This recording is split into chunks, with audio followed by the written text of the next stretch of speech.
Yeah. All right, are we all ready? All our I think best we behavior. are. Okay, all right, good. So when you log in, you're going to start with your account management screen, and a couple of things are always going to be true for all the screens. There's only 3 screens in the app, and I mean 3, only 3. And when you look in your upper right corner, you see those buttons there. It says My Account. The blue one says Help. The View Library is to view the library, and the support ticket is if there's a technical problem, not an academic problem, but a technical problem, you can press that help, that support ticket, and we'll get that. We'll be back to you usually the same day, certainly within 24 hours. And the reason why that blue help screen or that blue help button is blue is because it's meant to stand out, because someone about 5 years said, because they were all gray. And when you're feeling a little harried and everything, and she just said, I can't see it. And we said, yeah, you're right, you can't. And so we made it blue. Dan or Don, could you click on that blue help button? Everything that we're going to talk about, and I'm going to get incoherent. I want to start talking fast. I'll get excited. You'll wonder to yourself, how do we slow this guy down? And the answer is that when you click on that blue help button, and Don, if you just start to scroll down a little bit, what you're going to see is we've really tried to make the online guide useful.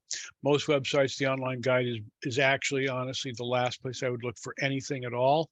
I would just start Googling stuff, because online help things tend to be a mass of words, endless questions about things I would not care about, and impossible to find anything. So we are heavily motivated to make this easy to use and easy to answer your questions, because the more you use it, the quicker it is, the more you like it, the better we do. So that's a big part of what grows our business. If you look along the right side of the screen, there's a table of contents. And again, people have slapped us upside the head about, don't use technical jargon, don't use acronyms, don't waste my freaking time. I'm in a hurry. Let me find stuff early, make it plain English, et cetera, et cetera. We've worked on that one. If you click on that button right there where it says Getting Started, if you click on that blue button, it was right down towards the bottom, right there. See, right there in the middle. Yeah, click on that. The Getting Started section is also where you go when you go to our website, and there's a blue button in the middle of the website that says Get Started Now. I'll highly recommend everyone take these 15 to 30 minutes to go through short videos and tutorials, save yourself a lot of aggravation. And as you start to use it, because what we say is 15 to 30 minutes and you're good, jump in, you can go. What we often see, not that we're tracking everybody, but just looking at page view stats, is that people will look at step 1, which is how to activate your account. For anyone here who's having questions about that, if you scroll down a little bit more, Don, you're going to find that fast track quick start right there. Keep going and see those steps are 6 steps in the fast track quick start. Number 1, they'll look at that, and it'll basically show you how to log in, activate your prepaid account, or buy a new one. And then they'll look at number 2, which is 3 short videos, and then they'll jump in, and we're fine with that. But you won't know everything. And we always say, when you start to feel puzzled, and then puzzlement becomes irritation, and just before the irritation turns into 4-letter words, remember to click that blue help button, and guarantee you will find the answer you're looking for. If not, send a help button, submit a help request, but you will find the answer here. So, and to everyone looking at this video later, this is very important. Remember, the online help is actually helpful. So let's leave that editorial right there, and let's right next to that. Yeah, exactly. Click on that and so a lot of what is you need to feel comfortable with about the app is we're going to flip back and forth between 2 or maybe 3, I like to say 3, browser tabs. And that's because basically when we open up well, first thing, you're going to load a copy of Cincinnati from the library. So to view the library, in the upper right corner, click on that View Library, and there they all are. So to import any one of them, click on the Import button. Go ahead and click on that, and then just say, it's like Don Cincy or Cincy Don. My undergraduate degree is from University of Cincinnati, so I'm kind of partial to, Cincinnati. Anyway, yeah, click save, and you're going to save a copy of that. And so click OK, and then click on my account, and you'll go back. You'll see what's in your account, and there it is. And so if you let's click on edit for that one right there. So this is a fresh copy right out of the library, and this is where everyone would start. And then another thing I want to point out is there is an online introduction which is useful and worth your while to scan, that is related to, actually, we've got online intros to all the cases, but for Cincinnati, and Don, if you click on, again, just to the right, you'll see that where the blue globe is, the browser tab, you'll see that we've got that the online guide is open. The browser tab that's right there. And if you scroll up, and we'll take a look at the table of contents, and keep scrolling up, and we're going to look under commercial supply chains. We want to go down a little bit, going down a little bit more. Commercial supply chains, right there, Cincy. Yep, click on Cincy.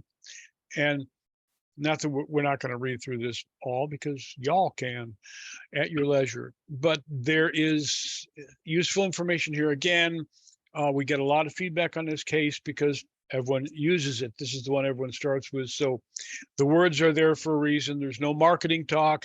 There's no happy talk. There's no nonsense. There's no clip art. But it's worth your while to scroll through there, get a sense of what's going on.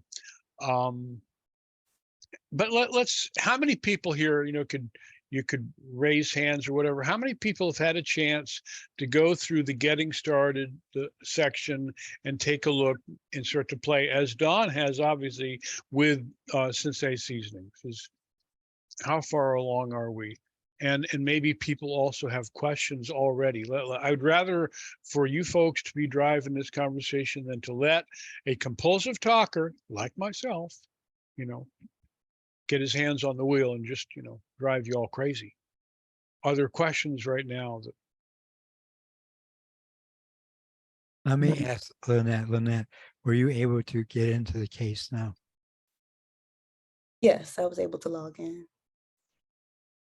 Okay. So, well, then maybe what we'll do is, and Don, if you scroll down again, there you'll see that there are 3 introductory challenges. There's the 3 challenges, and actually, about 3 years ago, I hired a person to handle my company's search engine optimization and social media and stuff like that. There's the first challenge. Just hold right there. And so right away, she wanted to start doing, my social media and everything. And I said, no, we're going to get to that, and you're on the clock, but I need you to do the 3 challenges of Cincinnati. Because when you do the 3 challenges, you're gonna get it. You're gonna understand what's going on. Each challenge, depending, is going to take between 2 to 4 hours, typically. But good news is, we're going to hammer right through the first challenge on this call, and you're going to be, jet propelled into the other 2 challenges. So hey, Michael. Yeah. So a couple of comments about just from Casey and Annette. Yeah, They said yeah. that they did look through but they said they were overwhelmed with a lot of the info. So Okay. Go ahead. Yeah, good. Well, I always say, if you can, I know it is overwhelming at first, and I designed this, but it's been a while. But even I remember a feeling of, my God, this is overwhelming. However, if you can maintain your courage for the first hour, I guarantee you, and even sometimes people say a half hour, but if you can get through the first hour, it's going to click, and it's going to actually be, dare I say, fun. So hang in here, be, forward in the saddle, as they say, ask questions, don't hang back. Now is the time to, everything that makes you nervous, uncomfortable, induces nausea and vomiting, ask about it, and we'll get right into it. So Sorry, pardon? I have a confession to make before we go forward. Yes. I did not run through all the vehicle types, routes, frequency, cool. etc. I Yeah. basically went in and changed quantities. Yep. And ran it to 35 days.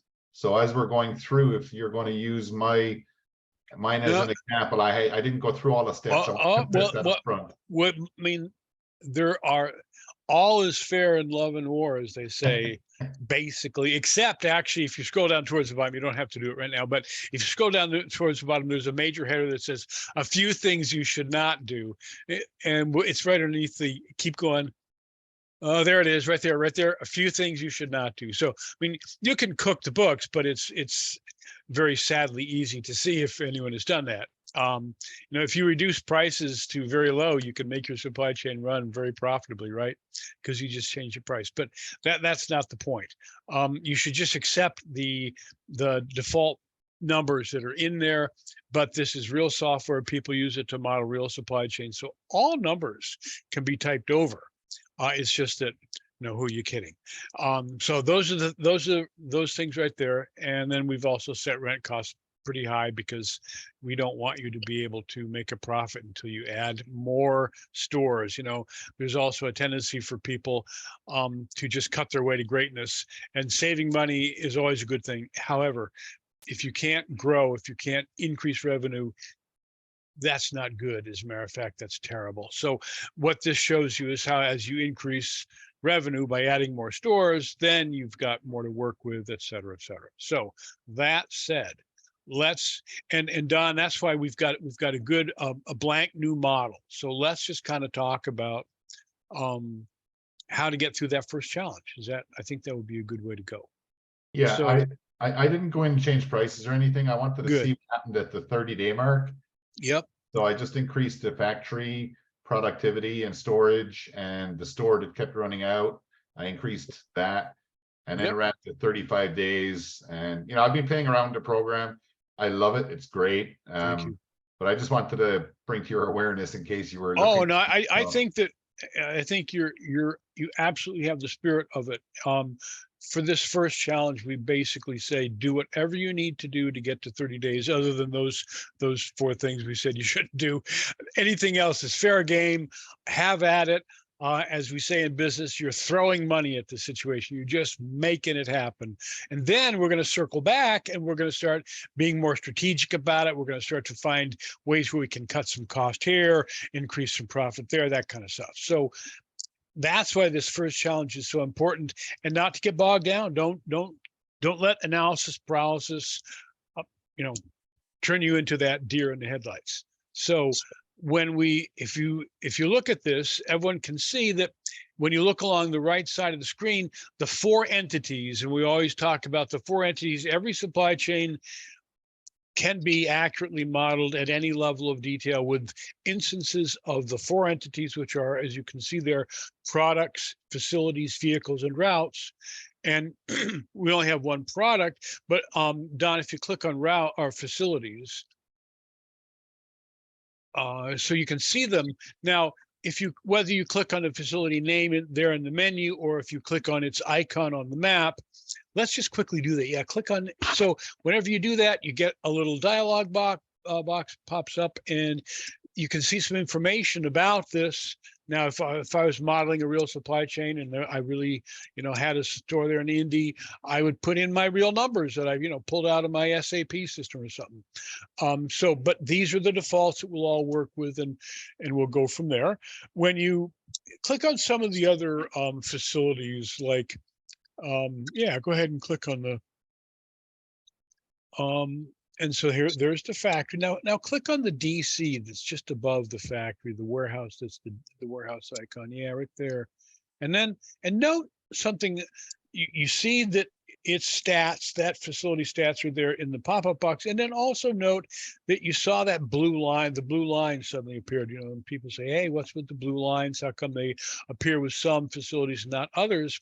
What it tells you is that the blue lines are the vehicle route lines, and it tells you that the facility you just clicked on where blue lines suddenly appeared, they have vehicles. 1 or more vehicles of various types are stationed at that facility, and you can see where they go.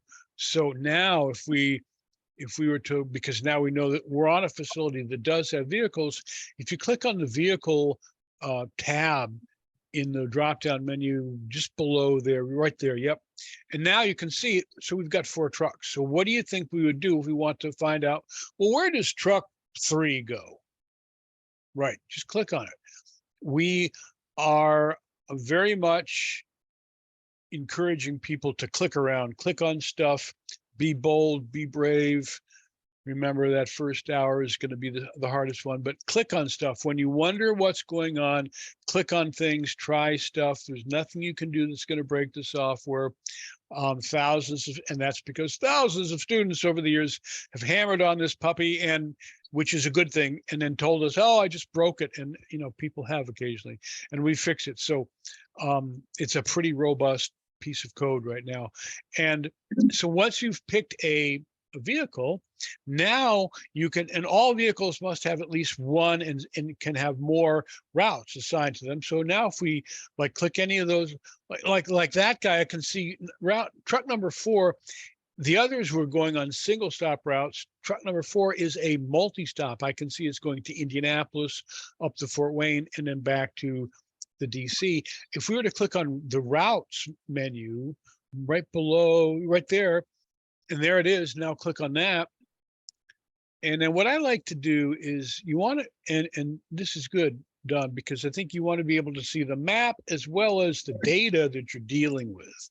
So a couple things, we can move these boxes around. Like we could drag that over, put that up there. We can close the facility box because we're not going to be changing anything about that anyway, and then kind of drag the map. So good. Now we can see the data, we can see the map, and all of these things are important. I know I've worked with people who have their screen just kind of like a cluttered desk with boxes open, and they're zoomed way in or zoomed way out, and they're going, wow, I'm having a hard time. And I'm going, yep, I am too. The more organized, the more visually organized you are, the better. We're visual creatures for the most part. And so we make heavy use of the visual user interface. Now, if I want to know, I can see that there's DC truck 4. I can see when I look in the vehicle box, I can see things like it's a medium-sized truck. I can see its carry volume. How much volume can it carry? Its maximum weight. How much weight. Sometimes you'll max out a truck on volume, even though it could carry more weight, or sometimes you'll max out a truck on weight. And hey, even though you got more room, you've already maxed it out because it's a heavy product. You can see its average speed there is 90 kilometers an hour, which is about 55 miles an hour. The speed over a route isn't necessarily the top speed of the truck, but it's the average speed of that vehicle over that route, factoring in things like your stop, how many, when I make a stop, like at Indianapolis, how long is that? It's going to be 15-minute stop, 30 minutes, 20. So, and then what's the traffic condition on the roads? So, your best guess, plus or minus an hour per mile or 5 miles per hour is not all that relevant, but it's your best guess. And the future is always different than however we predict it to be. So don't sweat the details. Be close, and good is good enough. When you look at the operating cost, it's, again, it's all in. What are we paying per mile? Like on your taxes, if you're self-employed, I think you can take, and, my company is now, thank God, paying for my car. But when I used to before was keeping track of that, my accountant said something like 26 or 56, whatever it was, cents per mile. So that's it, all in. Your operating costs there, your carbon generated. We are being conservative on the carbon because it's a huge number to begin with.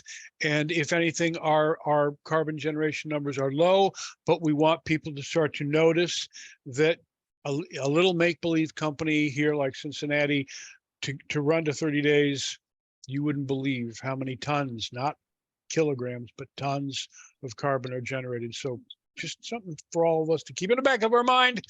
And then when we look over here at the route box, you can see what's going on. When that truck runs that route, it goes to Indianapolis, it drops off 20. We can see the spicy cube.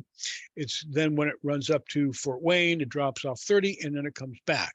We can change those drop quantities. We will change those drop quantities as we go along. But now we've got a sense, we've kind of gone through the 4 entities being products, facilities, vehicles, and routes. We see how they link together. There's many different types of vehicles and routes and products. But now let's, and if you want to just kind of redraw the supply chain, if you click on the browser refresh button, it'll just redraw your supply chain. So, as you're working on it and you want to get a fresh look at if maybe you've made some changes and stuff. Now, if we want to run this in a simulation and see how well it works, exactly, you click on that simulation button and it's going to open up a new browser tab, and you can see there, and again, feedback over the years, 100 little things make it better, and any little idea we want to hear about it. But for instance, people used to say, hey, I can't tell the difference between the sim screen and the edit screen, and they were right. And so we did things like multiple colors in your route lines. Those are the different route segments, multiple colors. They'll be used in future enhancements, but at least there's a visual cue there. You can see it says simulate in the upper left corner. And then let's click on the play button, and we're going to play the simulation, and we'll see what happens. You see the truck start to run on the routes. I mean, obviously time is speeded up in the simulation, but we're calculating, our sim engine is calculating hour by hour what's going on. And so now what we find is we ran out of space in Fort Wayne. We'll click OK. And sometimes it's going to find more than one problem. It might say, wow, we found 3 problems. Click OK. And they will always be listed in the lower right corner where it says error number 1, not enough storage capacity. And then we can start to see some things now. We've only got 2 days of data, so we don't have a whole lot of data, but we can start to see a little bit of what's going on. If we click through, and we'll do this as we get more and more days, but our seasonings factory, we can see the on-hand is going up. Right underneath that, if you click on the seasonings DC, we can see our on-hand is going down. And let's just click all the way through the Louisville store. We're going down the Louisville store. And if you scroll to, you drag yep. And we'll click on these other just quickly. So we're starting to see some things happening here. We're going up in Fort Wayne, so we can see, and because of that, we can see in the pop-up box that we hit the limit there for what the store can hold. So our first problem is not enough storage capacity in Fort Wayne, and I put this out to the group. What should we do? And the key is don't overthink it. It's a lot of logistics is common sense, but of course common sense is sometimes hard to come by. So what ideas do people have? And Don, you said you'd done something. What did you do to solve this problem? I increased the output from the factory to that store. Okay, well but here for Fort Wayne, it's saying we ran out of storage capacity. Tamara, I increased storage capacity. Yeah, Tamara said the same. Tamara. Okay. Yes, exactly. So let's do that. And there's a lot of different answers, just like there are in the real world. Some work better than others. But our mission is to get to 30 days, come heck or high water. So let's click on the tab that says SCM Globe Edit Screen, the browser tab that says, yep. And then let's just change right there where it says max storage capacity. We'll make it more. How much what do you think? How much? Yeah, like good, 1,000. Now our daily rent cost is going to go up, but we'll get to that later. So we're throwing money at the problem in the interest of just making. Yeah, Tamara said 1,500, but right. whichever one you want to do, Don. So good. Now if you click on the simulation button, it'll open up. Don't do it though, Don. But if you do, it's not going to end anything. It'll just keep opening up more windows all the time. And what will happen is you'll have a bunch of different browser tabs open. Like if you've done it 20 times, you'll have 20 tabs open. And when you run the simulation, it'll be running in all the tabs, and things will start to run slower and slower. And people go, OMG, this is killing me. What's going on? And so we always tell people, just keep reduce the number of browser tabs open, depending, on the power of your laptop. But yeah, if you click on it, just click over to that SIM tab where you are right now, and now see, yes, click reload supply chain. That way, you'll synchronize with the changes you just made in the edit screen. And now let's run it again. Play it again, Sam. So, and let's kind of pull the map up so we can, and people have said, well, the truck's running up on the road and all that, have said, it's cute, Mike, but basically told me it's nothing more than eye candy, that they are steely-eyed accountants and all they need is a column of numbers. And a steely-eyed accountant perhaps can work with a column of numbers. I am not that, and I can't, and most people can't either. And the idea here is that literally, as you watch, you're starting to build a mental model of how this supply chain works. It's a simple supply chain, and yet probably give you a headache at first. Gave me a headache at first. So now we have another problem. Let's click OK on that. And what's going on is as we are interacting with the data and the images and the map, we're getting this mental model. So, we all have is it the left brain that is the rational brain and the right brain is creative? Or is it the other way around? You know what I mean? But our brains kind of have two sides, an intuitive creative side, and then a rational logical side. And using one without the other is not that good, actually, especially when you learn to combine both. It's very powerful. So we are building that mental model, and then we are also honing our analytical skills with the data. If you were to do things like when you watch the truck and you see it pull up to a store, if you're looking at the store's on-hand amount there, in a moment you'll see, it's on-hand amount spikes up because it's hey, Michael, Ariana has asked, can you repeat how you reloaded the supply chain? Sure. All we did, well, here's what we did. And Don, Do we Bill, need to go ahead and fix this issue so that they can see how we run through it, Michael? Well, yeah, all right, good. Let's do that. So we have a problem. We're gonna go to the edit screen, and we know our problem is we ran out of product in the Louisville store. So now also let's just click the browser refresh. Just draw that supply chain on the map, and you'll get a sense of how it all hangs together. You can see here when you look at this, we have what is known as a hub and spoke model, which is a standard way of organizing supply chains. You've put all your trucks at the hub. You can see the hub because that's where all the lines come together. It's the distribution center. And then from there, you have trucks that are running out to the 3 stores. So I put this question out to everybody. If we have a problem in Louisville in that we ran out of products, what should we do?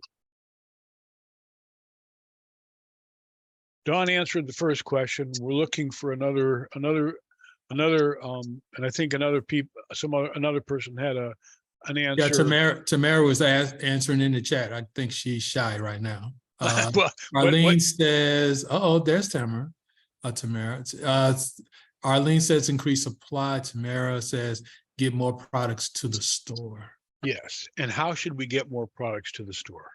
Through the distribution system.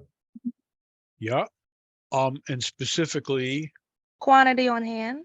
Well, now you could that would be just like cooking the books. I mean, you could change the quantity on hand. You can do that. Tamara says, look at trucks. Ariana says, consider a larger truck. Yes. So and was it Jasmine who mentioned the quantity on hand? Yes. Yes, we are going to increase the quantity on hand, but in the game we're playing here, so to speak, it is a game. We're solving the problem within the constraints of the simulation here, of the case. So what we're going to do, and what we would do in the real world, is we would send a bigger truck down there, or send another truck, in addition to whatever we already had, or send them more frequently, right? So there are many ways to get more stuff down there, and we're just going to say, what do you think would be the best way? So Don, I'm going to turn it over to you. What do you think would be the best way? Because you're right. We're going to run through the distribution center, which is what you'd be doing in the real world. And what will you tell the folks in the DC as far as getting more products down to Louisville? Well, they'll need to send more. Yep. And so you'll, Depending on their production. It depends on their current production. well, see, the production's happening at the factory. So And sorry, then the, if DC has enough on hand to send extra, but if they don't, then you have to start with the factory, have them Yep. increase production, then you get DC to send out more because they have more. so and this is a real system. So we're going to check and see how much on hand do we have right now at the DC. How would we find that out? Right there. And when we look at on hand, we've got 4,000. And what was now, if we click over to the tab where we ran the last simulation, and we keep that open so we can always check what was going on in Louisville when we ran out of products. Let's take a look. And let's scroll down to the Louisville store and click on it. We'll see right It's on the left side of the on the right screen. side of the screen. Yep.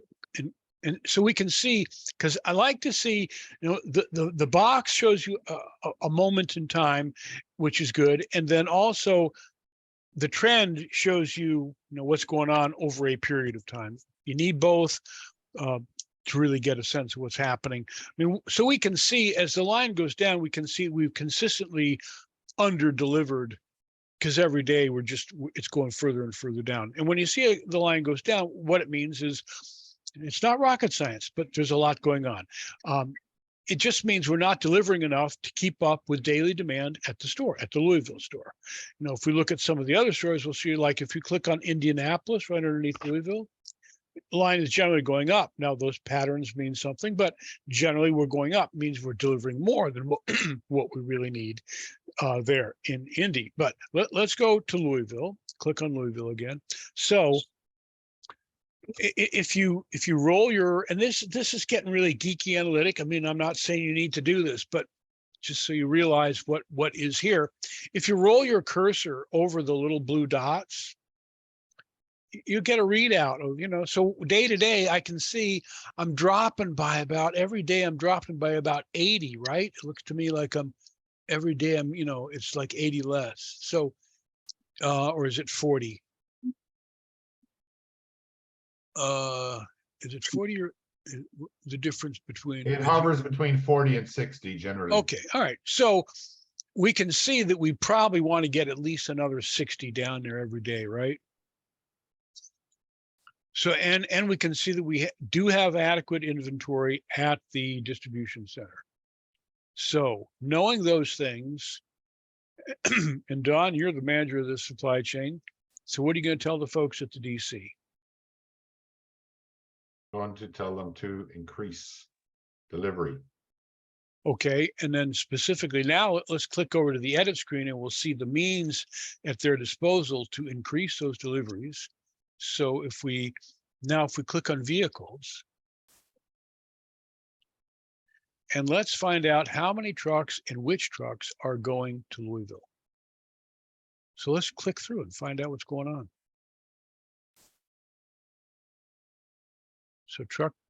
So we know that truck 2 and truck 1 are both going down to Louisville. And if we drag that the vehicle box over, just so we can, like, the vehicle, just kind of drag it over there, and so and then we can close the DC box because we're going to open up the routes next. But when we take a look at this, we can see, okay, we got a small truck that's running down there. Its carry volume is 40. Now just to keep the math simple, the product, if you were to open up the products ship in a 1 cubic meter. Go ahead. We can see there the size. It's a 1 cubic meter, which is about a pallet load. And typically that's what you're going to be shipping. You're not going to be shipping, as we say in the warehouse, we're shipping cases, not eaches. It's not the little individual packages that you would see on a store shelf, but it would be a pallet load or at least a box of 200 or something like that. So one cubic meter is a shipping size. We've got a truck there that could, because of the carry volume, it would max out at 40. And then see at the bottom there where it says delay between departures, it's 22. meaning 22 hours, meaning what that truck does is when the sim starts, runs down to Louisville, unloads, and we'll find out in a moment. Well, actually, let's click on the routes. Yep, click on routes. We've got that view selected. And then kind of drag that box over so we can see all the data here. And what we've got now is we're dropping off 20 every time we run down there to Louisville. So there's a couple things. You can ship more, more frequently. You can make it a bigger truck. What we can see is that we could max out that truck at 40. But we figured we wanted to have another 60 going down there probably every day. So that's only going to give us 20 more. And if we look at the other truck that's going down there, let's do that. Let's, because we saw there was 2 trucks going down there. Let's look at, it was truck number 2. So when we look at truck number 2, we see it's also a small truck. So we kind of have, and let's take a look at the route for truck 2. Yep. Ariana is really busy in the chat. She's saying, why do we have, so you need to rebalance the product between the stores, not necessarily increase product production yet. Why are we having 2 trucks going? It's inefficient. Yes. Go for it, Ariana, go for it. Absolutely. That's why they hired you to manage the supply chain, They were just kind of flying by the seat of their pants, and now they got to get a little bit more serious. And so for whatever reason, they have 2 small trucks running down there, and even both trucks maxed out aren't going to make what is the daily requirement. So we have a couple of options. A, we could have them run more frequently, have them buzzing back and forth. Or B, another choice might be, well, hey, maybe we ought to send a bigger truck down there and load it up with more products that way. Michael, may I make a comment? Oh, sorry, Yeah. go ahead, Ariana.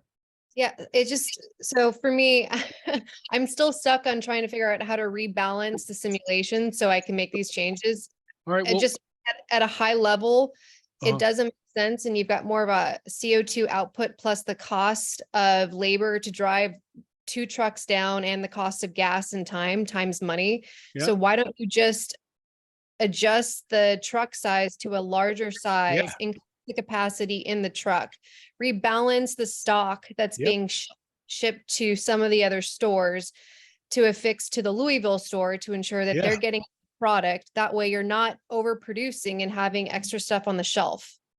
Brilliant. That's exactly Yeah, what we correct. should be. And Yeah. that's So the I have purpose of something the that would, simulation. correct. Go so ahead. something that most people don't take into account is the vehicle size may be due to restrictions on the route.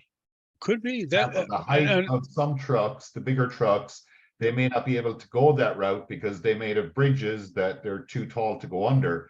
And there might be weight restrictions on bridges or roads also along the route. So 2 small vehicles, if you switch to a big vehicle, you may have to change route, which may increase your fuel costs. The route may also be over the amount of time that a single driver can drive at one time. So there's a lot more to take into consideration. And I haven't gone forward enough in your program to see if you have those things addressed or not. But Well, actually, and people always like, well, they say, well, how do you know that you can't get a big truck or you could get a big truck down there? And because your computer isn't telling me. And what we do is, Don, if you put your cursor next to the blue route line and just start double clicking it, what'll happen is you'll start to zoom in. Keep double clicking, keep double clicking. And then now note in the upper left corner of the screen, it says map and satellite. We're in the map view. Yeah, click over to satellite. And keep going in, just keep clicking down, going in, drilling in further and further. Now we can see this is an interstate highway, and we can see like right there is a big 18-wheeler right there. So we can see that 18-wheelers can handle this route. Your point is very well taken, because if we clicked in and began to see a little winding 2-lane country road, that's a whole different story. Does that answer the question? it's I only think Don, Pardon? sorry, I think Dom was just pointing out that in response to my solution, that there are other factors that he would say to consider Yes. before running the simulation. But I'm still going back to the very first step that Don had done, which was click the button, whatever button it is, to adjust the product lines. Yeah. So that you can see, all right, in simulation 2, how we got to this point. I'm still stuck on the very first, if that makes sense, to get to Right. area number 2.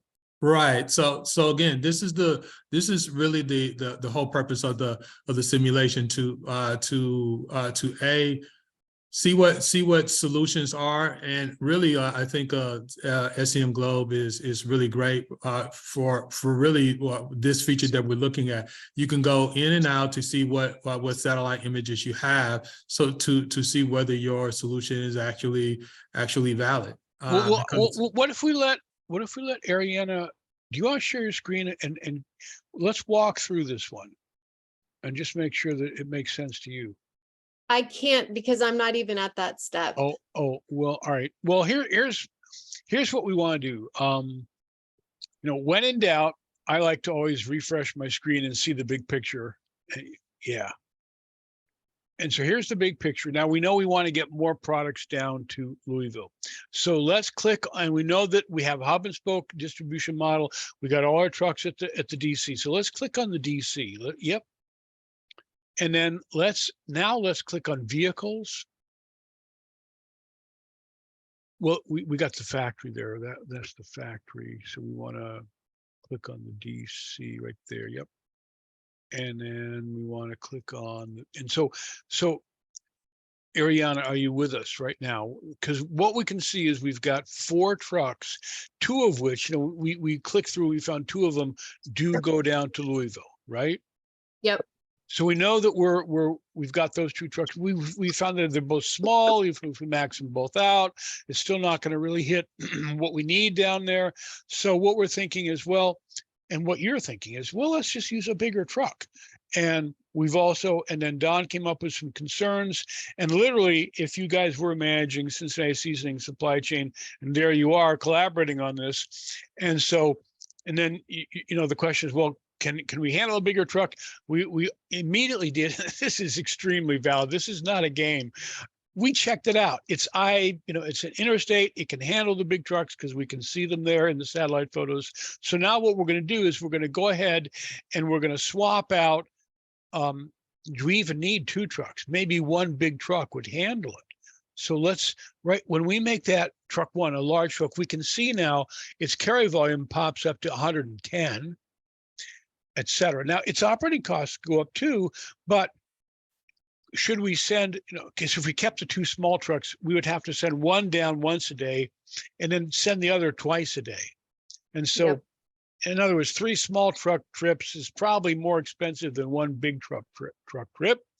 And the sim will tell us anyway, but knowing what we know, we're going to say, yeah. Another thing we can do is we can adjust the delay between departures. That's how for instance, like that small truck, at 22 hours, it's running about once a day.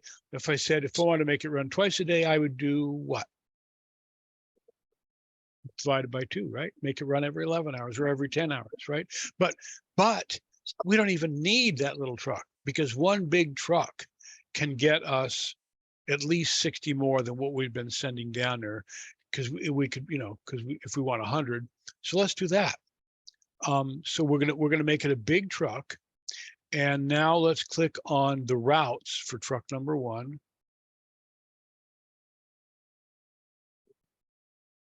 And so we've got that big truck. And when we look at things, we can see what our travel time and our round trip distance and all that kind of stuff, depending on how we defined our vehicle. So now, and we're running down to Louisville. We're only, instead of dropping off 20, let's drop off 100.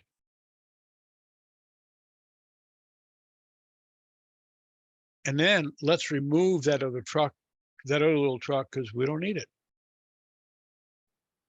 And click there's a remove button in the upper right corner. Right there, yep. And so that'll remove the truck and any vehicles associated with the truck. So now let's click over to the tab with the sim screen and run it again. We're going to reload. And so Ariana, Don, can you see where I'm pointing to? Yeah, thank you so much. This is where I keep on getting stuck. Thanks. Yeah. So I click that.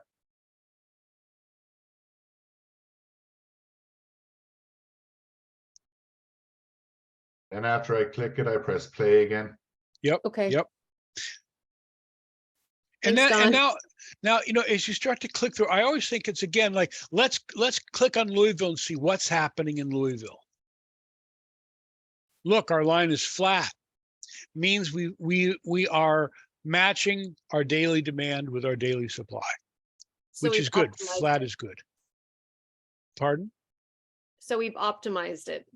Well, we've stabilized it. It's not optimal yet because we actually should be lowering our on hand even further. We've got in effect 400 units of dead inventory, you know, the space between there.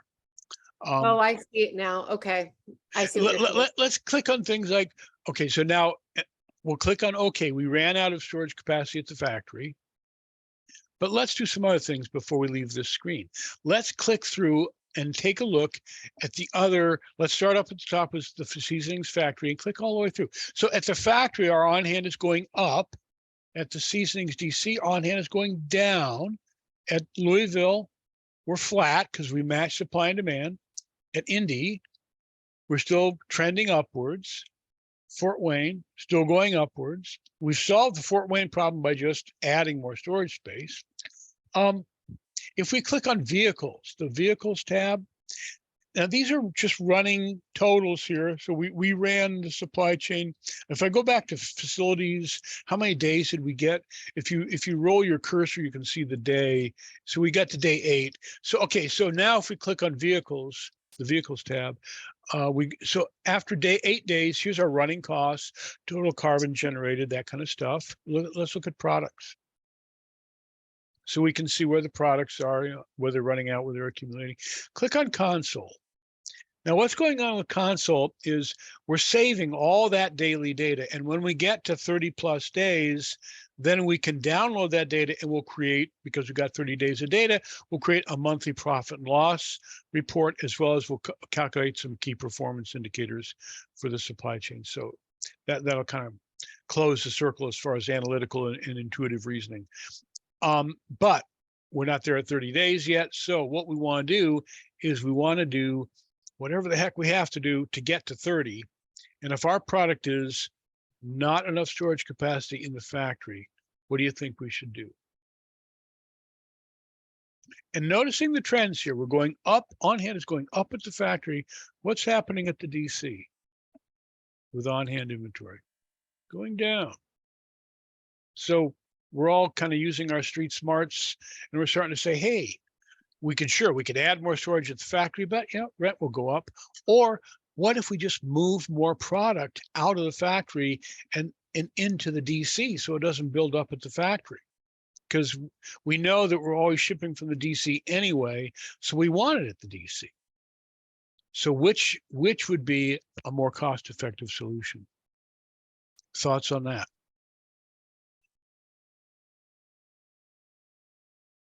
Well, more cost effective is if you have room at the DC, then you ship the product from the factory to DC. Yes. Yes. So let's do that. It's also quicker then to get the product from DC to the stores that run out. So let's model the decision then to move more products from the factory to the DC.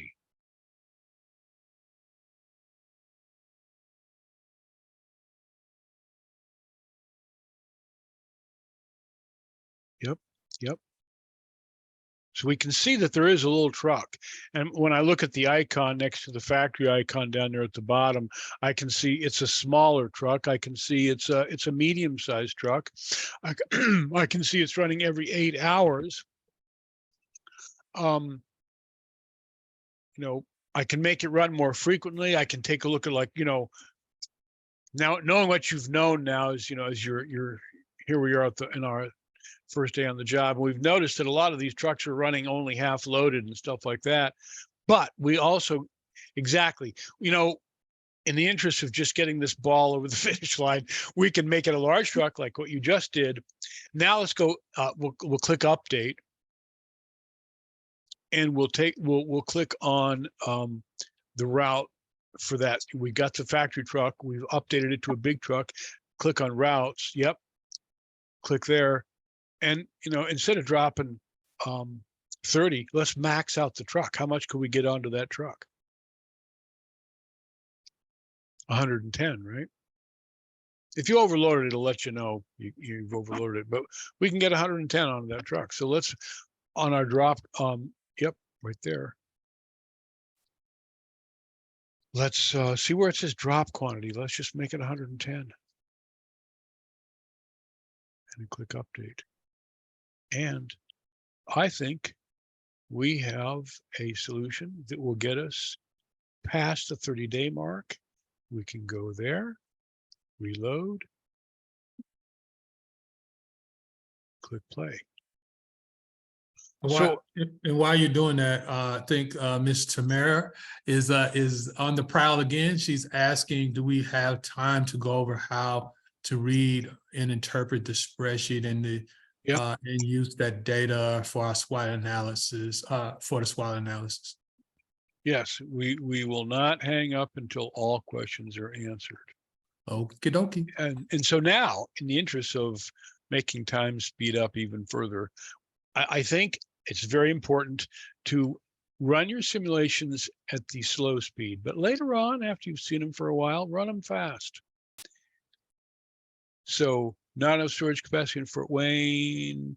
So let's take a quick look there. You probably need to goose it up a bit. Let's quickly go back to Fort Wayne on the edit screen. What do we got going on there? I think we only gave it 1,000, right? Cubic meters, make it 1,600 or, or 1,500. Yeah, I have a feeling that's going to solve that problem.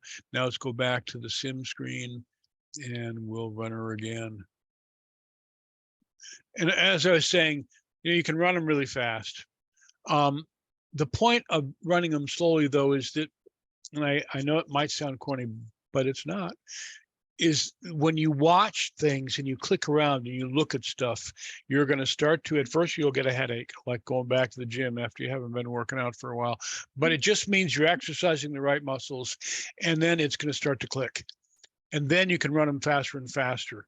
But until you have this notion of how the supply chain fits together, if you're always trying to be analytic and not getting that intuitive sense of how it works, you're missing a big part of what it means to develop street smarts. All right. So what we can see here is all simulations will stop at some time for something.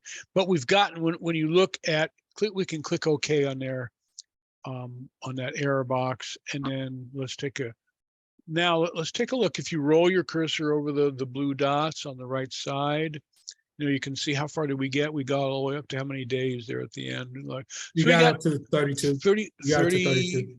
Yep. So we got plenty of time. We got past that. And a couple other things just to point out, the large, the heavy numbers, that's your total operating cost. You can see the carbon that's being generated there as well. And those are just based on, the daily usage, et cetera, et cetera. So now what we're going to do is Michael, sorry to interrupt you. Yeah. Ariana has a question there up in the screen. She's asked, can you show us where you edit the sim to reflect a 30-day? What was that question?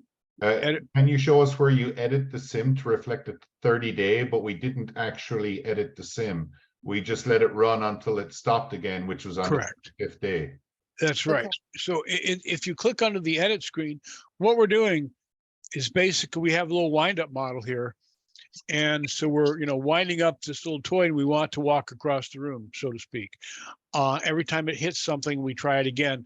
We change some things. Our model right now, if we click on the edit screen, that model basically is capable of running for what we saw there, the number of days that we just saw on the sim screen. And we made some iterative adjustments to the model as we encountered problems. Is that making sense? So the Yeah. model, good. The model we first loaded from the library was only capable of running for 2 days. And there are many ways to modify that model. And that model is literally, not figuratively, literally the operating schedule for the supply chain. It tells you when the truck will run, where they're stationed, where they're going to go, and how much they'll drop off, etc. I'm sorry. Hey, Casey, you can go ahead and log off. This is being recorded, and Michael will share the recording with me, and I'll share it with the class. Go ahead, Don. Thank y'all. Have a good night. Okay, bye-bye. So to be clear, since for our assignment, we have to ensure that we have met the requirements of 30 days for the supply chain. So what you're saying is, as long as we modify and remedy the errors that we keep on getting, the simulation should keep on running up until ad nauseum. Yes, Or people until can get it to run for 4 years. But it doesn't make any sense. I mean, people will say, well, is that better than 30 days? And well, yes, you learned a lot and it was good concentration, but it doesn't really mean anything because it would be like making a 4-year weather report. The math will work, the computer will run, but we don't really know whether it's going to rain on, Wednesday, 2053, even though that's what, So what we're doing here is we're focusing on the 30-day projection because that's how you plan a business in the real world. You're always working on rolling 30-day plans. You have some annual budget and other goals you're trying to hit, but you plan month by month. So that's why we're focused on a 30-day simulation. Yeah, and that's one of the initial challenges in the 6 steps that Michael asked everyone to read. That's just one of the challenges. There are 2 other challenges, correct, Michael?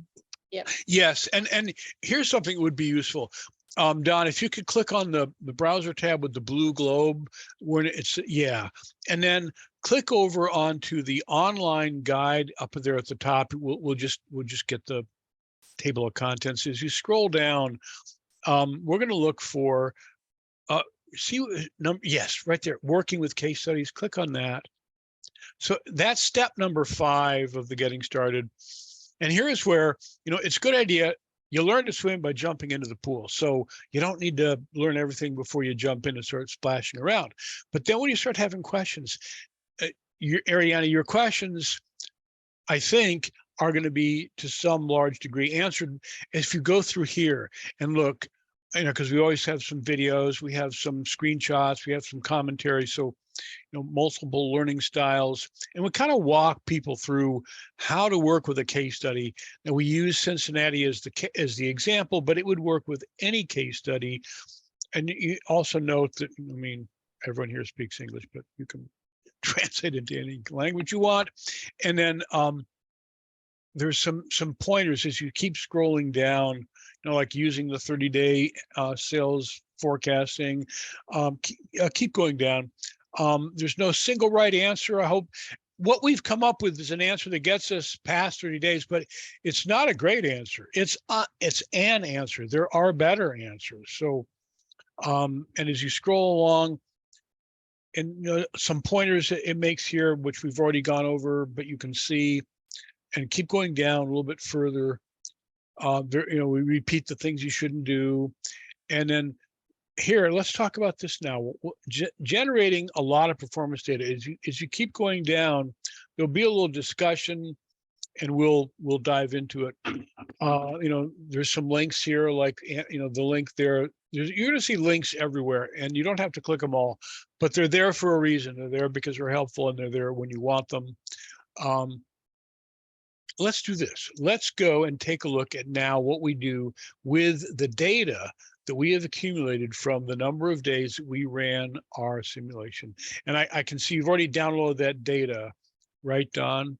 That's what I'm seeing in the lower left corner of your screen. Yeah, but it's outdated. Okay, so let's click over to the sim screen, and we're going to download the data. Now, so whenever you're running your simulation and it finds an error and stops, or if you like, if you've got a, a 3-year run, you don't have to wait for 3 years. You can click the stop button and make it stop whenever you want, or the pause and then start up again. But either way, so whenever you do that, you will see this button will appear that says export results to Excel. And that really just means we're going to download it to a comma separated, a CSV file, which any spreadsheet, Apple numbers, Google Sheets, Excel, any spreadsheet in the known world can open. And so when you look at it, what you can see is it's showing us by day. We got to 35 days. It's showing us by day, then across the top by facility right here. And there's several sections of data which are described, but we'll take a look here and I'll show you where they're described. And so like there's the on hand amount, then there's, our demand is being held steady, in this academic version, although in, future versions, you'll be able to vary demand by day, but it's challenging enough as it is. Production is being, again, also held steady. What's coming in, those are cumulative numbers, so you can subtract one from the other to get your dailies. So what's coming in, what's going out, your cost. And again, your cost are cumulative numbers, but you can, and then at the very bottom there, you can see, scroll up a little bit more. There, right there, the vehicle cost and carbon. So you've got a lot of data. And now the question is, how do we, kind of organize that data, start to make sense out of it? So let's do this. If we minimize that screen with the spreadsheet and then click on where it says working, the blue globe, which is the help screen. Yep, right there. And we're going to scroll up. And whether you find it as an embedded link or you see it in the table of contents, either way, right there where it says analyzing simulation data, yeah, click on that. And again, we've talked about a lot of this already, how to read those sidebar data displays, what they tell you, etc.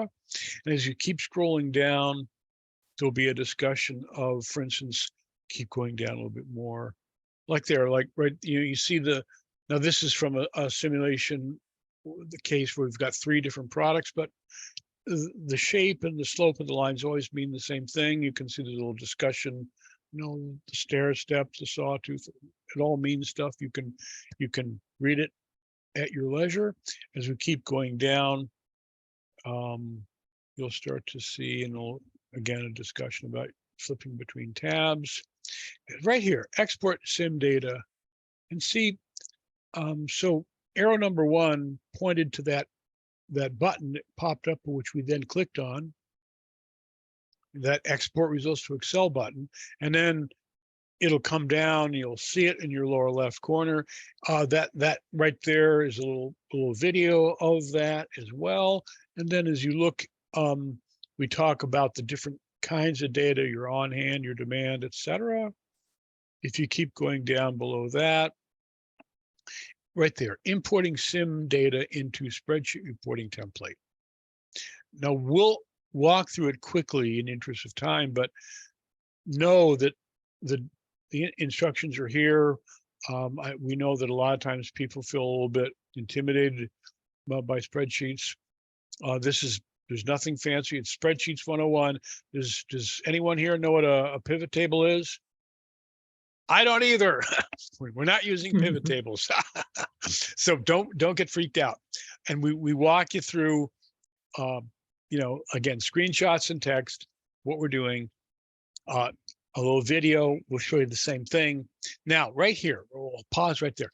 The initial model, you only got 3 stores, and you can download a 3-store, which we'll do here, a 3-store template. But like I said early on, we've raised the rents high enough so that you really can't, although someone did I thought it was impossible, but someone found a way to make a profit with only the revenue from only 3 stores.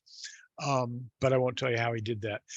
But it's possible. You can discover it. I thought it was impossible. But anyway, downloading the 5-store is what you're going to want to do, because the next challenge challenge number 2 is now add 2 more stores. You're going to add a store in Chicago, and you're going to add a store in Columbus, and whether the stores can be anywhere you want. We just picked those 2 cities. You could add another store in Buenos Aires. I mean, that's how this works. So anyway, when you have revenue from 5 stores, you will be able to make a profit. And then what you need to do is, in the 3rd challenge, is rationalize, as you were saying earlier, Ariana, look at your expenses. Do I really need to ship it, all the time? I mean, are there better ways to, or less expensive ways? Do I really need all that storage capacity? What if I regulate and don't let so much product build up? Then I'll need less storage capacity. I can cut rent expenses that way. But when you get to 5 stores, and then if you click on that download the 5-store P&L template, you'll have all 5 built into it. If you click on the download 3 stores, either way, so you can see we've got columns, because as you add more and more stores, you'll have to add more columns. We do show if we go back to the analyzing sim data right there, if you scroll down a little bit further, and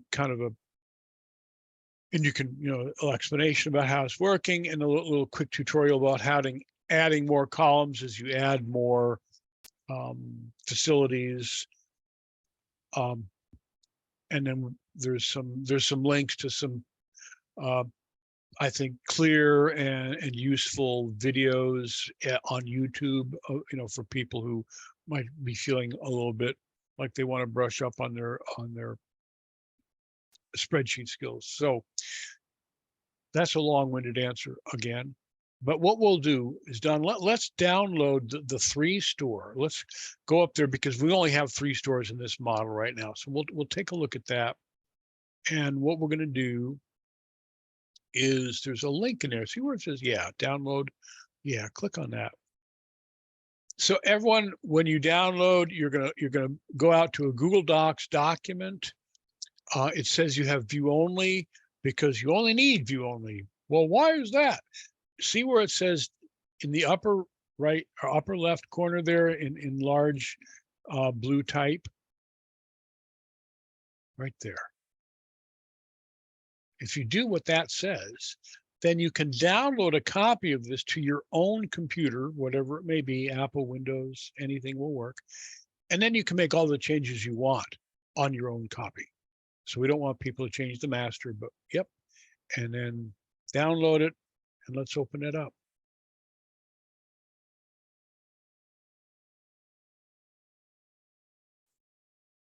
And so here's, and so you've got 2 tabs. Before we do this, let's go back to the other spreadsheet right here. Now on this, so this template has 2 tabs. If you look on the lower, you've got your reporting and your sim data. Now when you download it, this is just some sample data from another sim that we ran, just to populate it so you can see what's going on here. When you look at this P&L, how much money did we make this month? Anyone have any answers to that question?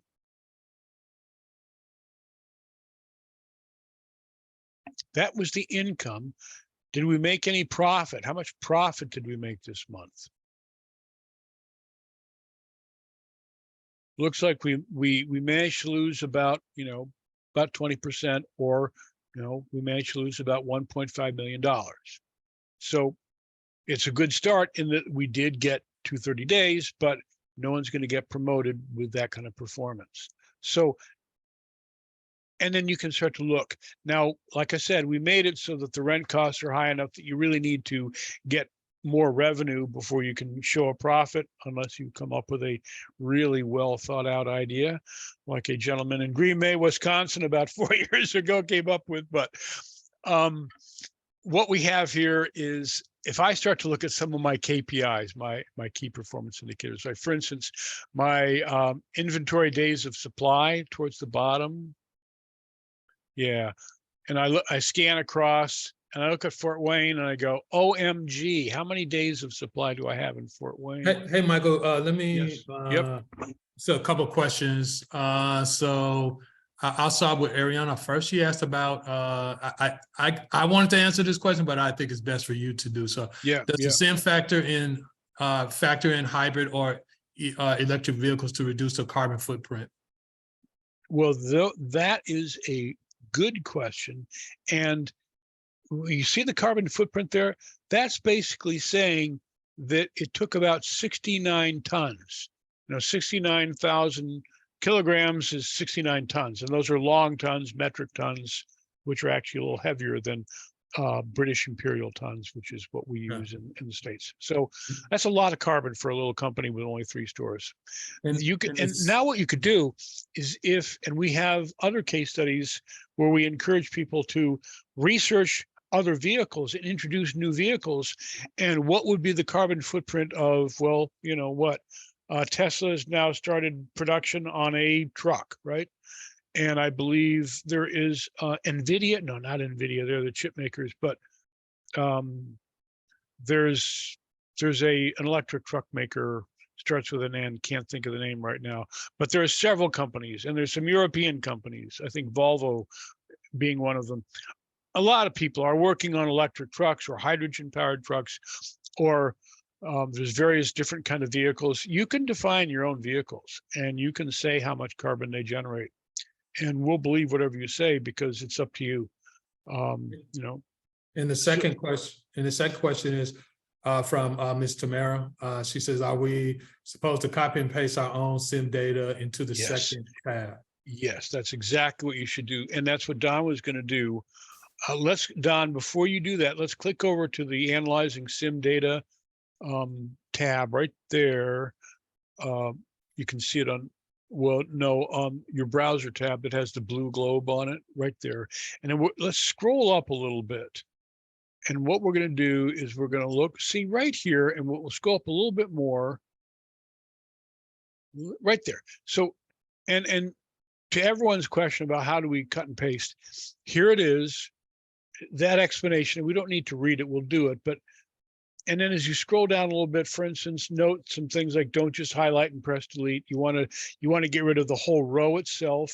Scroll down a little bit more. What we're doing is we're making sure that basically if you go a little bit further down, we're kind of right there. We're scroll up a little bit, just a wee bit more right there. Now, see there are 4 steps. Now click on cell A1 in your upper left, 1, 2, 3, 4. That's what we're going to be doing after you've trimmed off all of your sections of data at 30. So you got a clean cut, because some of you may run your SIM for 32 days, others for 34 or 5 or whatever. So you're just cutting things off at 30, and then you're cutting and pasting those 4 steps and dropping it into the SIM data tab on the template that you just downloaded.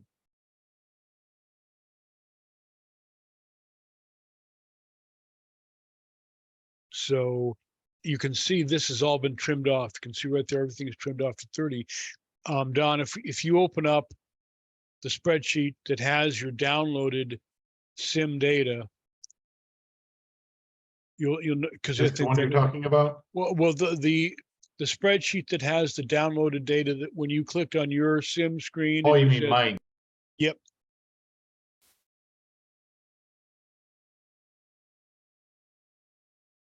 We should have 2 spreadsheets on your computer. One is got the downloaded simulation data, and the other has the downloaded reporting template. And it's not that one, it's the other one. And see there, This you've one got here? 30 right there. So and note in each section you have 35 days. So what you want to do that, and then click delete the whole row, not just delete the data, right? And you want to do that you need to go all the way up because there's different, all those segments need to be trimmed off at 30.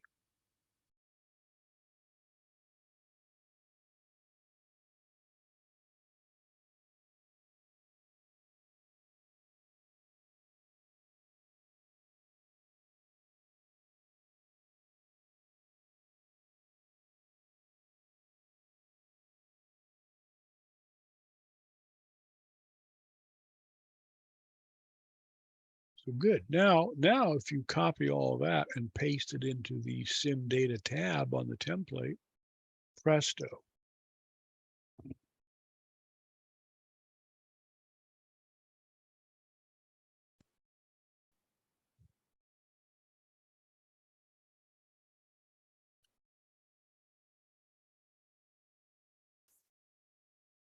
Sorry, Michael, which, Well, here, actually, let's quickly go over to that,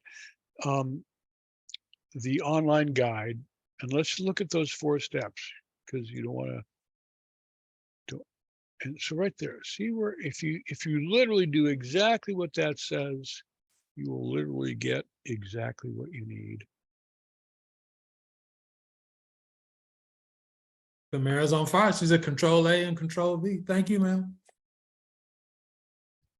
Now you Control A means control all, or it means select all. And so Don, you've selected a whole lot of blank columns and stuff. I think what you ought to do is you ought to hit your escape button right now.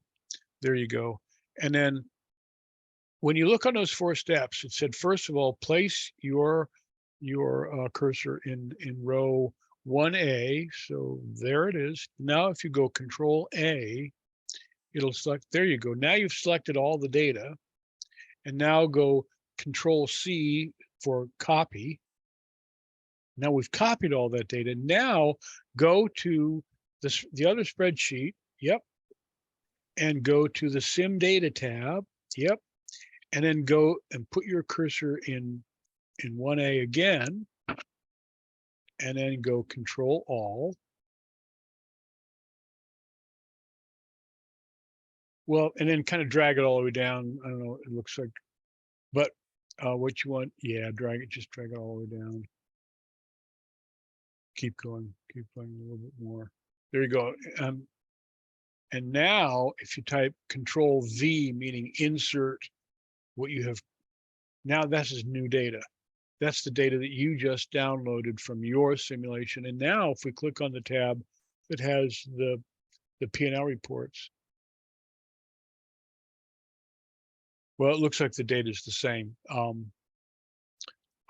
So you didn't quite get that cut and paste operation. You know, what you could do is you can just say, you can cut everything, go there, put your cursor in 1A, and then just say, you know, Control All, and then delete everything. You really just want to delete everything. Good. Now what you want to do is you want to go back to the spreadsheet that had your sim data in it, and copy what you got right there. Control A will do that. And then Control C. And for Apples, there's a command button, you know, so it'll be Command A and Command C. All right. So now you've copied, you said Control C to copy all that. Now just go to your other spreadsheet and put your cursor in, yep, right there. And now go Control V. There's your new data. And now if you click on, yep. Well, spreadsheets are spreadsheets. It looks like the numbers are all the same. So, well,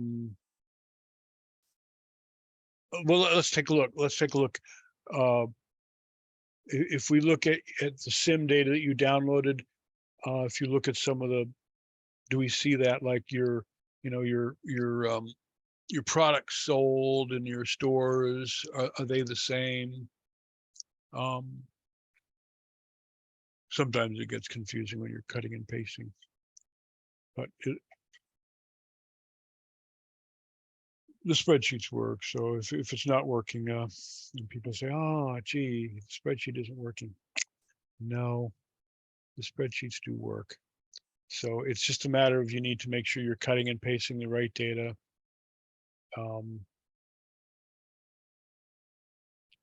And you can tell if you're cutting and pasting the right data by looking at it. You need to look at the simulation data that you downloaded from your supply chain. So that's not it. If you want to go to the source document, what was And now pick a number, like, you know, take a look at your on hand. If we go up to the top, and we look at on hand, on day,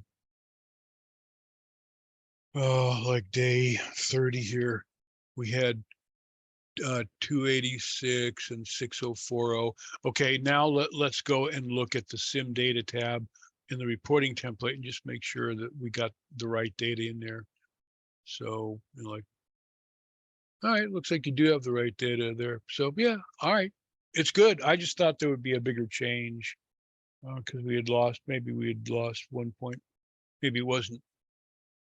Yeah, I went through and verified that all of the cells from the first tab do match up with the second tab. The numbers just so happen to be the same. So I guess we literally did what you guys did for purposes of the sample exercise. We probably did. I have a tendency to just repeat the same habits. So we did. We just went to, and that's where you got the same. But you get the sense of it. Now in the pro version, if you want to spend $300, we'll do that for you automatically and do a bunch of other stuff. But the academic version gives you good experience with you know, because anyone in logistics, you know, there's a few things you live and die by, and spreadsheets are one of them.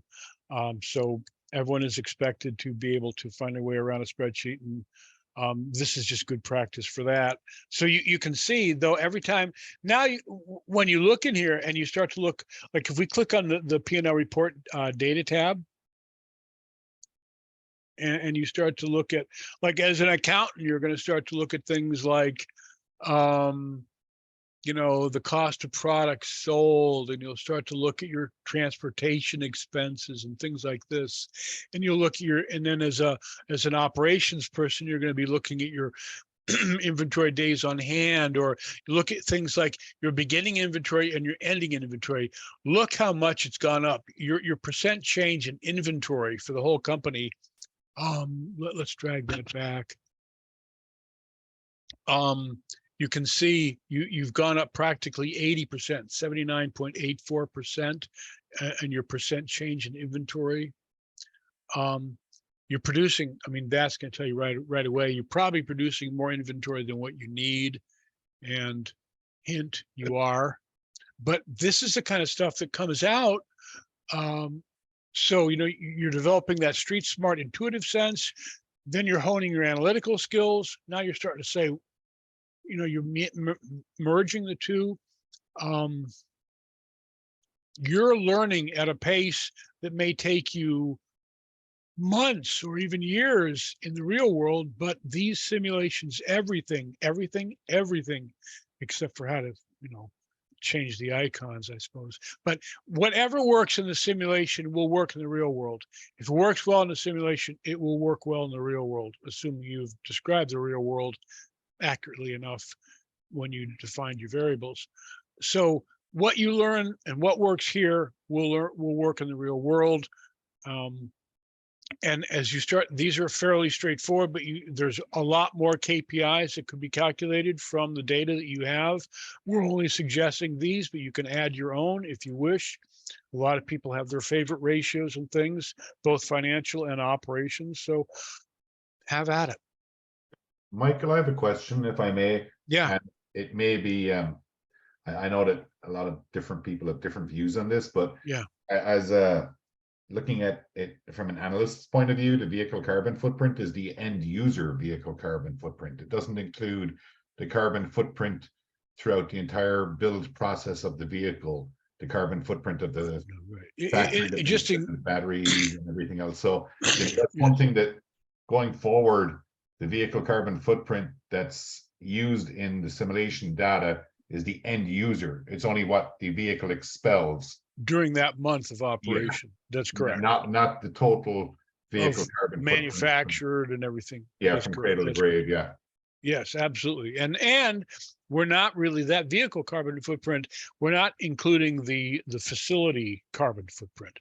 And people say why, and you should, and in the academic or the pro version we do. But what is really important to remember is that 80%, give or take, of the carbon generated every day in the world comes from moving things around, period. And we can get angry and shout it at oil refineries and everything else, but why are they refining that oil? There's only one reason, There's because a demand for it. there is a demand for it. We want it. And what do we want it for? To burn it, to move things around, burning it in planes and trucks and trains and ships.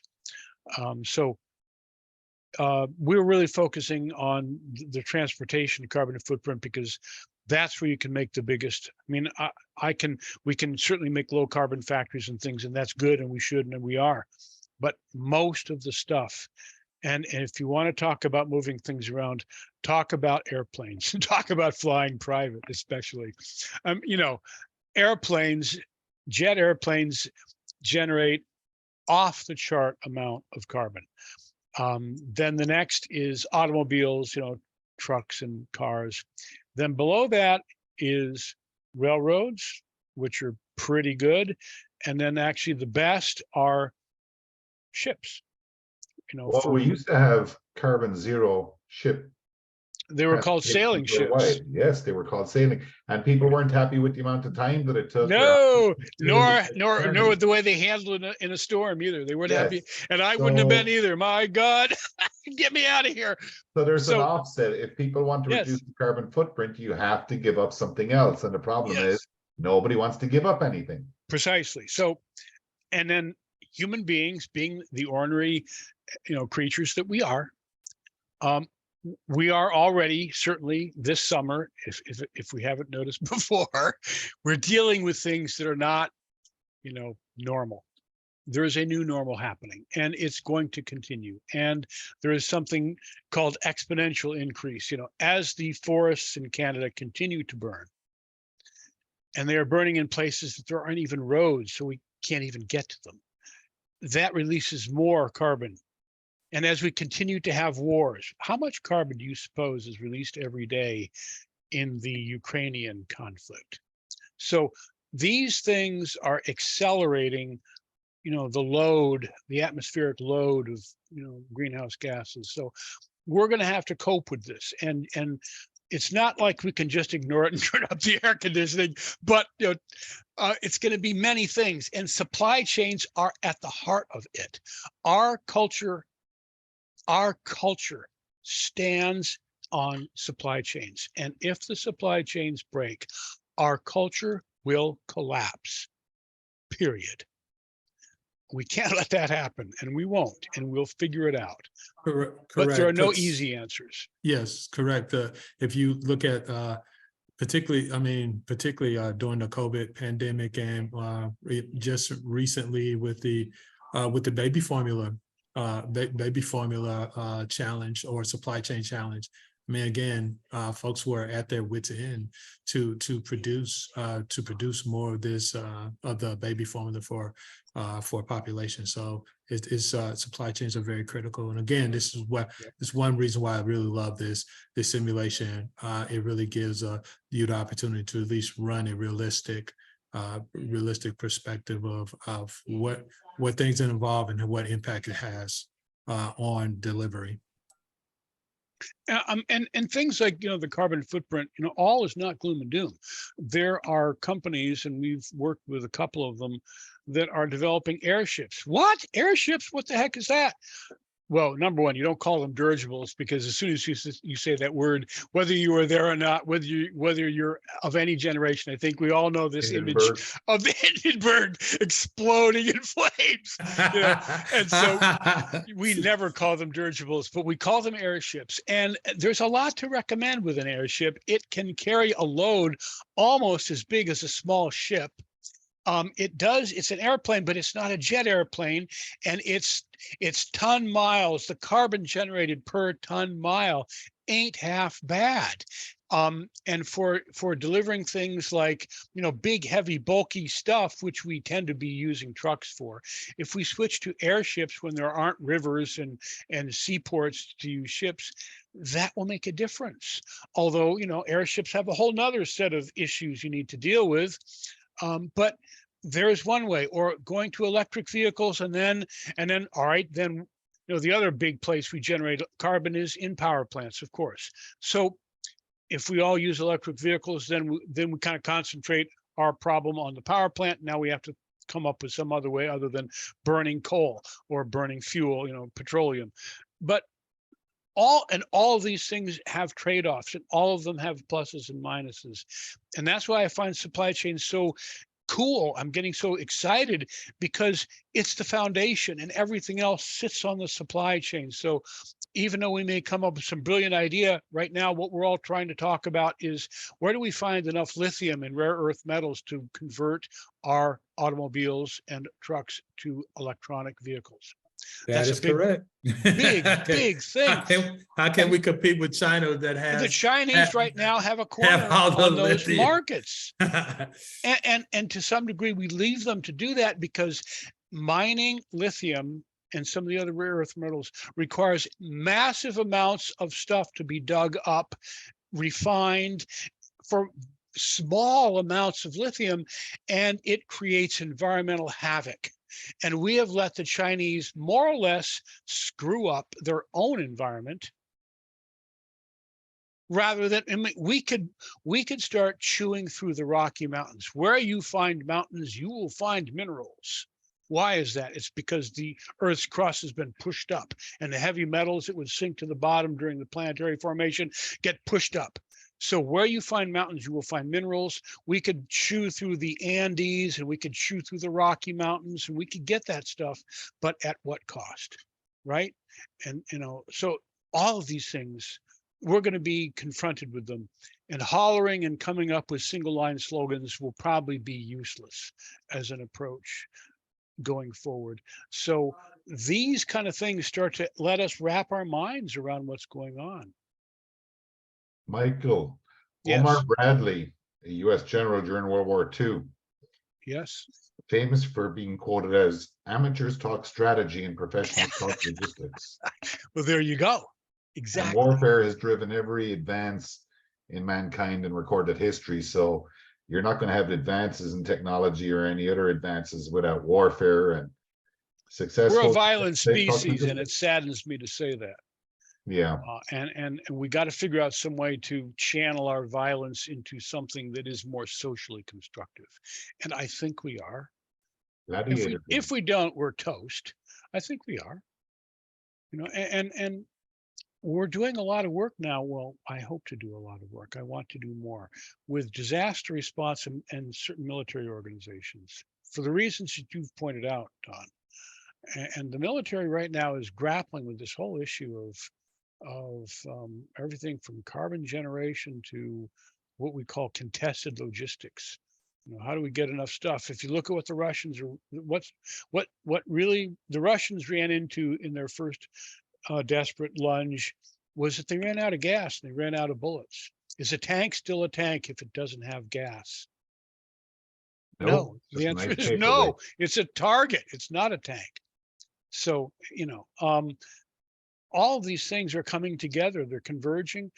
Can we as a species, as a planetary civilization, continue to indulge in the level of warfare that the Russians have unleashed in Ukraine and expect to come out the other end of this century? The answer is probably no, But can we force the Russians to stop doing it? Again, the answer is probably no. No, not according to human history anyway.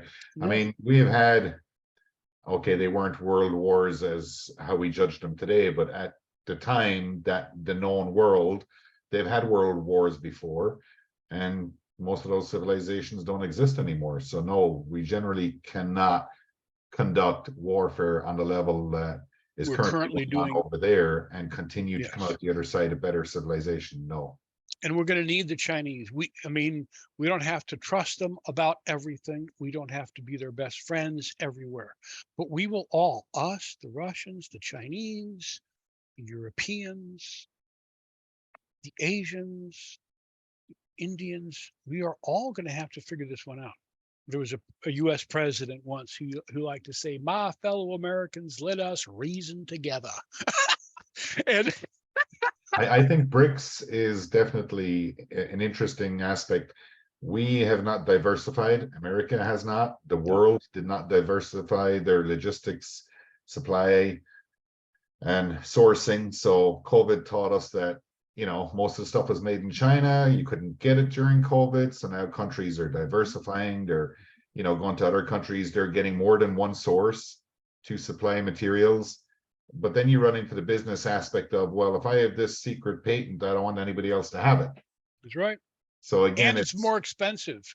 You know, Yes. the whole thing, supply chains, for the most part, since the end of World War II up until about 5 years ago, were driven by one factor only at the end of the day, no matter all the other happy talk that surrounded them. That one factor was cost, period. Show me the money. That was it. And the rest was marketing, happy talk, and propaganda. Well, now, although we're still indulging in propaganda and we are a race that loves to fool ourselves, but we are also being forced to come to grips with some other issues. You know, we do need to diversify our sourcing. We can't just rely on one person, but that means we give up economies of scale. That means it will cost more. You know, it's like having more insurance. You pay for it. How much insurance do you need? Well, it depends. You know, it changes year to year.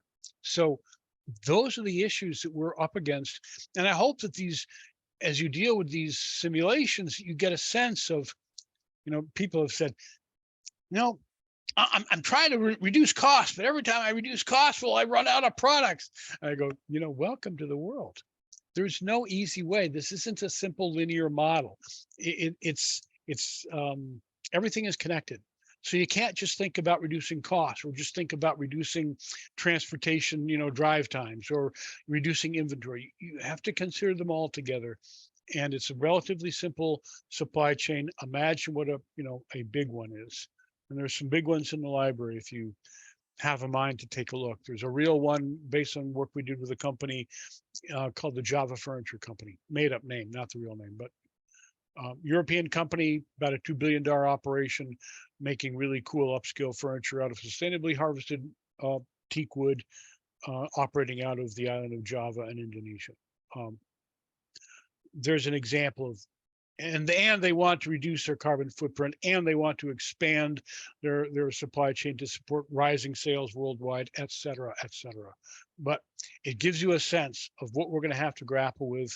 And, you know, there's nothing like, you know, the urgency, you know, what's that phrase? Necessity is the mother of invention. And we're coming up against necessity. These are interesting times. The Chinese say that's a curse, but I think it's both. Michael, the company that is pulling teak out of Java, they're destroying the world's most natural carbon bank. They're aware of that. They're aware of that, and they've hit the limit. And Yeah. What they're doing now is to increase production. They're now bringing hardwoods from Africa, North America, South America into, as well as what they can sustainably harvest. And, you know, this is worked out with the government. They don't harvest the teak wood. They buy it from the government of Indonesia, the forestry department of Indonesia, which certifies it as, you know, et cetera, et cetera. And is it really certifiably sustainably harvested? Well, I hope so. That's all. What can we say? You know, Well, I mean, supply and demand is the foundation of logistics. Yep. And as long as humanity, doesn't matter what country they're from, as long as humanity has a demand for something that is basically tightening the noose around our own neck, we will, as a suicidal species, provide the rope to hang ourselves with. And there's something called the tragedy of the commons. Is anyone familiar with that phrase? If something belongs to everybody and no one in particular, we are motivated to basically use it up as fast as we can, right? So we're going to have to start, you know, figuring out, you know, what's an orangutan worth? You know, as we clear cut the Indonesian rainforest to plant enormous plantations of palm trees. What? Palm trees? What the heck are we doing that for? Because all of us eating vegan want, you know, vegan food is because you can't Michael, you use. need to stop. I mean, You need- it's full of palm oil. It's full of palm oil. Stop. So I'm rambling, but all I'm saying is everything is connected to everything else, and we're going to need to get creative And what we're doing here is just a flavor of what's to come. And we're going to have to learn to participate on this level because, you know, shouting Mhm. slogans at each other is probably a dead end. Correct. So, you know, here we are grappling with things like the carbon footprint and the cost and carbon. If you're a CEO, you know, you're under pressure for both. What do you do? All right, we're almost at the top of the We're hour. at top of the hour. Any other So- questions? I know some people have logged off due to time. Yep. And again, Michael will share. Michael will share the. And anyone the who vid- wants to watch 2 hours of brilliant conversation Ah. here. Was Man. yes, share it. Michael will share this with me, and I will share with the class. So, and he'll share with myself and Dan. So, well, if there's nothing else, we really thank you for your time. Yeah. If you have any additional questions or comments or concerns, or if you need another session, just let us know, and we'll see we'll see which times are available or effective for everyone. So that's it on my side. Any other final comments? Don, we want to thank you for Being the co-pilot here. Yeah, for being a co-pilot. You Not did a problem. wonderful It was job. fun. So- Thank you. And And Don, no- I built that Spitfire with the machine guns. Oh, I saw the A. Mark Okay. Mark 2A. 2A. Okay, so with that, we'll give you. No, we've gone over time, but it was very fun, at least for me. So we appreciate everything, and we look again. Just look at the instructions, the syllabus. At least in my course, kind of follow suit through the SCM globe simulation. And again, this should be a very wonderful, wonderful experience and wonderful session. So we appreciate you. I'll stop here. Mr. Hugo, is anything else? I've spoken more than enough. Thank you for listening. Well, thanks, All right, everyone.